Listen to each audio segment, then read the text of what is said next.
I will start. Coach Marshall tomorrow. What do the Thundering Herd bring into Memorial Coliseum? I think they're very guard heavy, guard oriented. So they are going to look to shoot a lot of threes. They're looking to drive to the basket. They shot 24 threes in their season opener.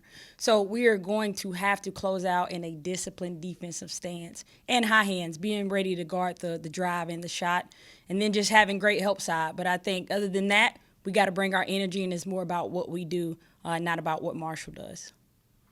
Zach Hogan. Hey, Coach, two questions. First one, real quick, just if you have any update on Coach Elsdy and when her timetable, when you might think she might come back. Coach Elsie's doing well. She's in high spirits, and I don't want to speak for her, but we're just happy to have her as our interim head coach. She has done a great job leading this program, and so all I can probably say is that she's doing good, and we're happy to have her at Kentucky. Gotcha. And I want to talk about the 28 to 14 fourth quarter run in the last game against Indiana.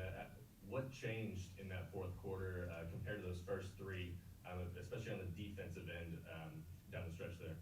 I think just a flip switch within our team that, we know we're capable of playing that way. And so today we stress big time is starting off is so important for us and just trying to put that 40 minutes together.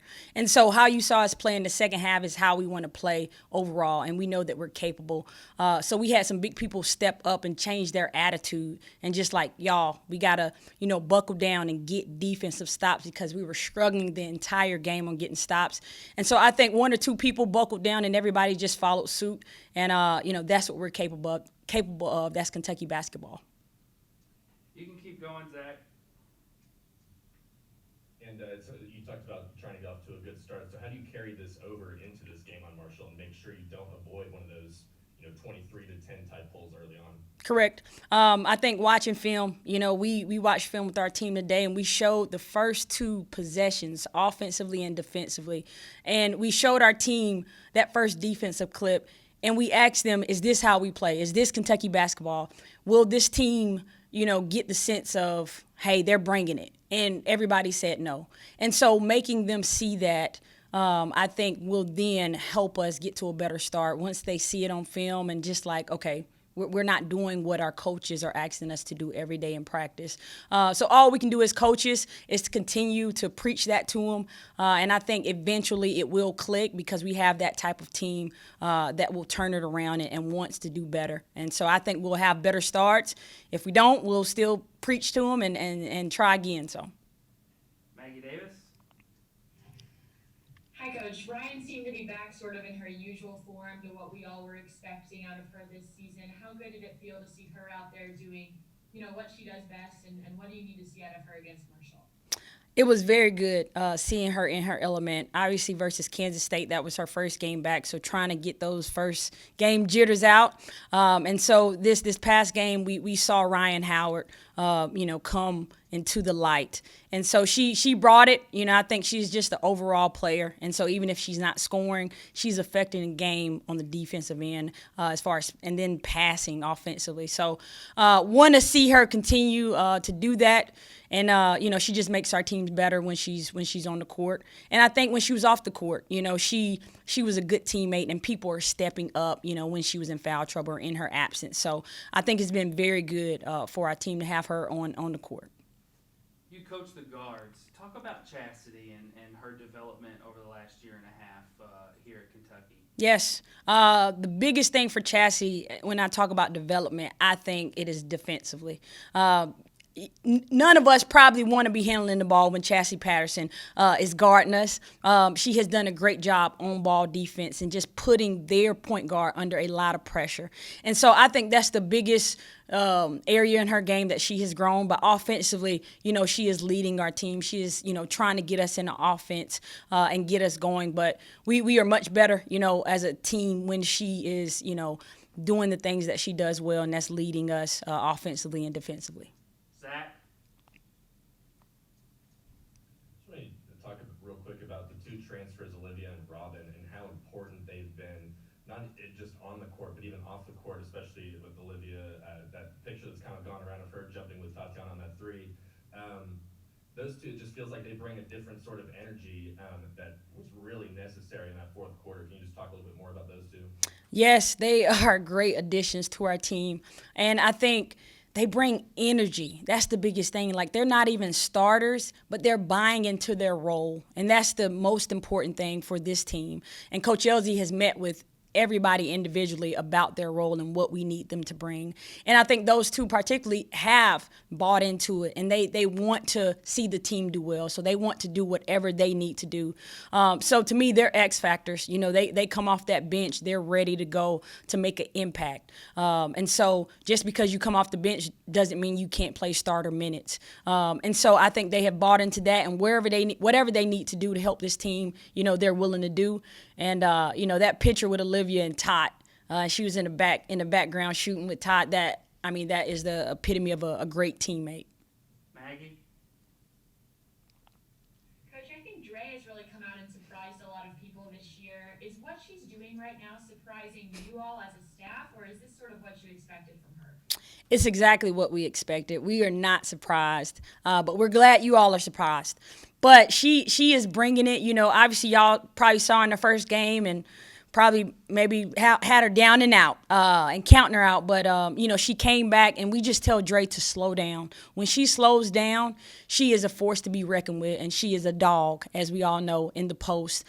She does that dirty work for us. She brings that energy. She makes some big plays at Indiana that I thought helped turn it around. So Dre is the impact player. She is willing to do whatever she needs to do in order to help our team win. Zach?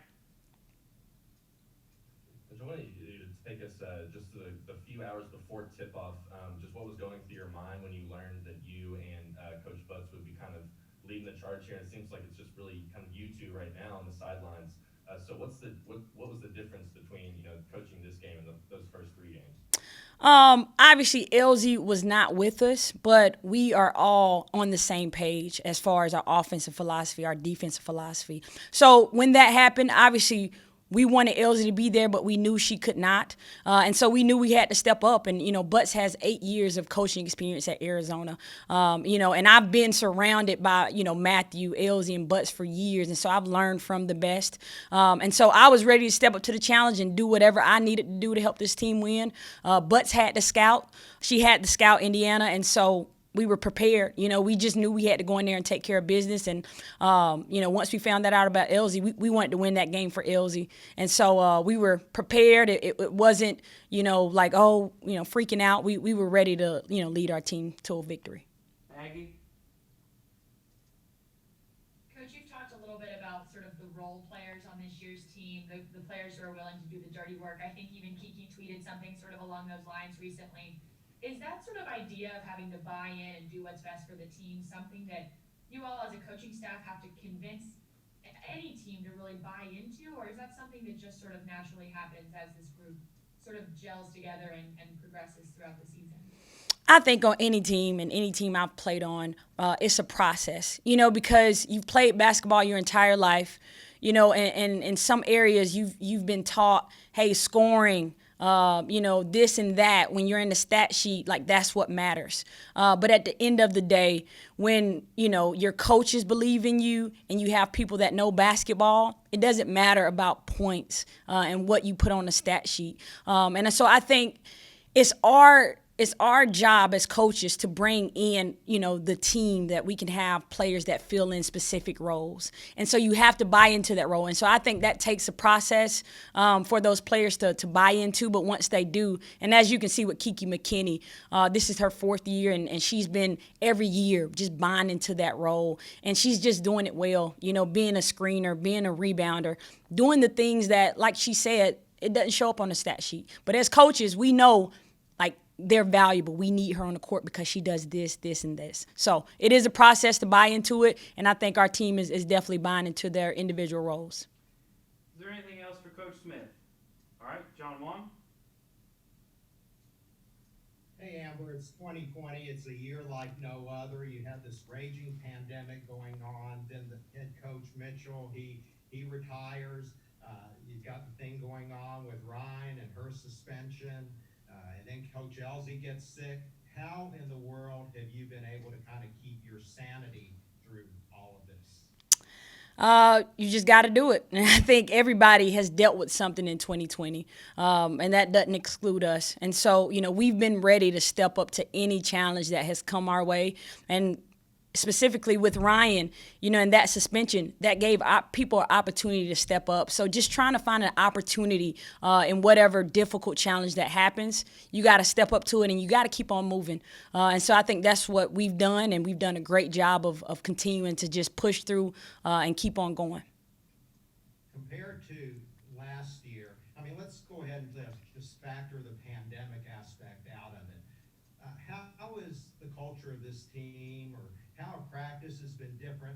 How is the team different this year than it was last year? It seems like if there's something special associated with it. Well, obviously Coach Mitchell was leading us, and now Coach Elsie is leading us, and they're very similar in their philosophies. Obviously, Coach Elsie is going to have her own twist on things, but the culture is the same.